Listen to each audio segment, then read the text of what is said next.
نہیں کر سکتے، اور اگر کریں گے تو وہ غلط ہوگا، درست نہیں ہوگا۔ تو دنیا میں جیسے آپ دیکھیں کہ جو قومیں صحیح ایمان سے، صحیح عقیدے سے محروم ہیں، تو ان کا عمل اس لیے غلط مانا جاتا ہے کہ ان کا عمل ایمان کی روشنی میں نہیں، عقیدے کی روشنی میں نہیں، اس لیے ان کا عمل درست نہیں۔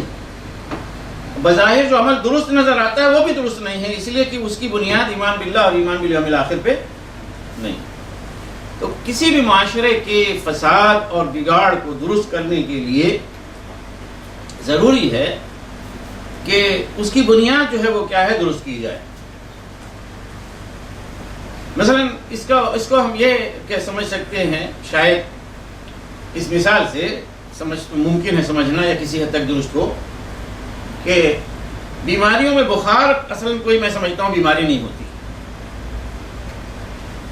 بخار، فیور جو ہے یہ کوئی بیماری نہیں ہوتی، وہ کسی بیماری کا جو ہے نتیجہ ہوتی ہے، کسی اور بیماری کے نتیجے میں بخار ہوا کرتا ہے۔ اس لیے صرف بخار کا علاج جو ہے وہ نہیں ہو سکتا، بلکہ کیوں بخار آیا ہے اس کا علاج کرنا ضروری ہے۔ میرے خیال سے ڈاکٹر صاحب ضرور ایسے ہی ہے، وہ سمٹم۔ تو یہ اسی طرح سے آپ دیکھیں کہ توحید نہیں ہوتی، عقیدہ صحیح نہیں ہوتا، تو پھر وہ بگاڑ سارے کے سارے نظر آتے ہیں، جو کہ مثال کے طور پر سابق قومیں جن کا تذکرہ قرآن شریف میں، سورہ ہود میں، سورہ یونس میں اور دوسری صورتوں میں ہوا ہے، کہ ان کے پاس انبیاء کرام آئے تو ہر نبی نے آ کے اپنی قوم کو ٹوکا۔ کسی نے کہا، حضرت شعیب نے کہا اپنی قوم سے کہ تم لوگ جو ہے یہ ناپ تول میں کمی بیشی نہ کرو، اس میں ڈنڈی نہ مارو۔ تو وہ ان کی قوم کا نمایاں بگاڑ تھا۔ اس کا مطلب ہی نہیں کہ وہی بگاڑ تھا، لیکن ان کی قوم کا اس حد تک وہ نمایاں بگاڑ تھا کہ وہ قوم پہچانی جانے لگی اس سے کہ یہ تجارت میں ٹھگی سے جو ہے کام لیتے۔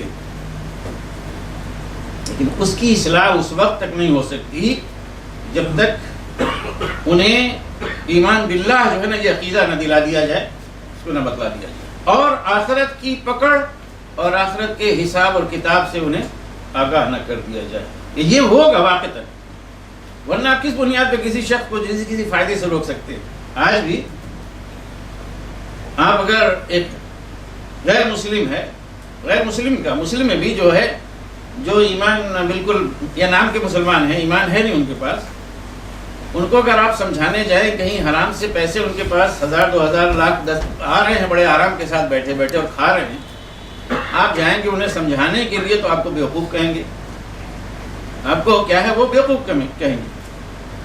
لیکن ایک آدمی خدا ترس ہے، وہ ایمان باللہ اور ایمان بالیوم الآخر کی دولت اس کے پاس ہے، اس سے اگر کوئی غلطی ہو رہی ہے نادانی میں، لاشعوری میں، اس سے کچھ ہو رہی ہے بات، تو جو ہی آپ اس سے جا کے کہیں گے بھئی آپ مومن آدمی ہیں، یہ جو آپ کام کر رہے ہیں وہ تو غلط ہے، وہ فوراً رک جائے گا، اس لیے کہ آج تک اس نے جو کچھ کی غلطی وہ محض لا علمی میں اسے نہیں پتا تھا کہ غلطی ہے، لیکن اسے جب بتلایا گیا تو فوراً وہ رک گیا، کیونکہ اس کے پاس ایمان باللہ ہے، اس کو قبول کرنے میں کوئی دقت نہیں ہے۔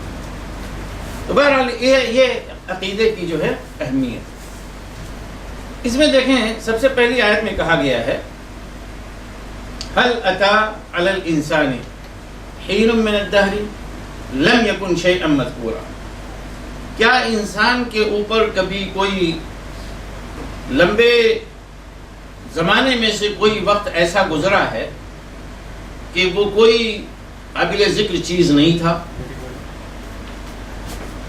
یہ سوالیہ انداز میں ایک مثبت حقیقت بیان کی جا رہی، یہ بھی کہنے کا، یہ بھی ایک یعنی جو چیز نہیں ہوتی اس کو نہیں کہلوانے کے لیے یہ انداز اختیار کیا جاتا ہے۔ میں آپ کو یوں سمجھاؤں کہ مثلا یہ اسکول ہے، فرض کر لیجئے کہ 20 سال پہلے یہاں پہ صرف ایک بنجر زمین تھی، کوئی آبادی نہیں تھی، اسکول نہیں تھا، اور خود یہ اسکول موجود نہیں تھا، تو اس حقیقت کو بیان کرنے کے لیے کہیں گے کہ کیا یہ حقیقت نہیں ہے کہ 20 سال پہلے اس اسکول کا وجود نہیں تھا، کیا 20 سال پہلے اس اسکول کا وجود تھا؟ نہیں تھا. کیا 20 سال پہلے یہ زمین آباد تھی؟ نہیں تھی. تو انسان کو چونکا کے جو ہے پوچھا جا رہا ہے کیا کوئی بھی جو لمبا عرصہ دہر کا گزرا ہے اس میں کوئی وقت ایسا گزرا ہے کہ نہیں کہ جب انسان کچھ بھی قابل ذکر چیز نہیں تھا. یعنی کہا جا رہا ہے کہ اس فیکٹ سے اس حقیقت سے تم انکار نہیں کر سکتے کہ ایک وقت تھا کہ انسان تھا ہی نہیں. انسان تھا ہی نہیں. تو یہ حین من الدہر کہا گیا ہے. دہر بولا جاتا ہے عربی میں جو بولتے ہیں تو خالص عربی میں قدیم عربی میں دہر کا مطلب لمبا دور نہ ختم ہونے والا ایک زمانہ دراز لامتناہی زمانہ. حین ایک وقت اس میں سے کوئی وقت گزرا ہے. یعنی یہ جو تم جب انسانی تاریخ جو ہے جب سے انسانیت کا وجود ہے تم جانتے ہو کہ انسانیت کا آغاز حضرت آدم علیہ السلام سے ہوا.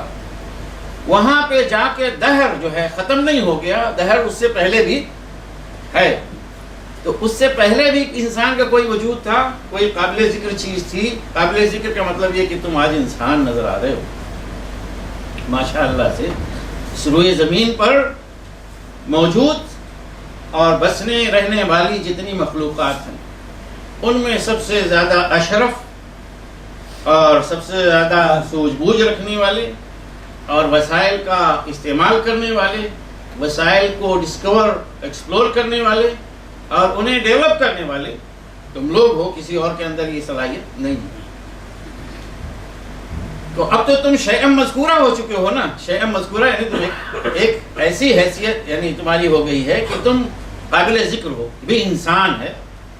اللہ سبحانہ و تعالیٰ نے خود ہی کہا وَلَقَدْ كَرَّمْنَا بنی آدم. ہم نے انسان کو بنی آدم کو کیا ہے عزت دی ہے اور اسے اشرف المخلوقات اللہ سبحانہ و تعالیٰ نے بنایا. لَقَدْ خَلَقْنَا الْإِنسَانَ فِي أَحْسَنِ تقویم. بہترین ساخت پر انسان کو اللہ تعالیٰ فرماتے کہ ہم نے پیدا کیا بنایا. اب انسان تمام مخلوقات میں جب رکھا جائے تو یہ کہا جائے ایک سوال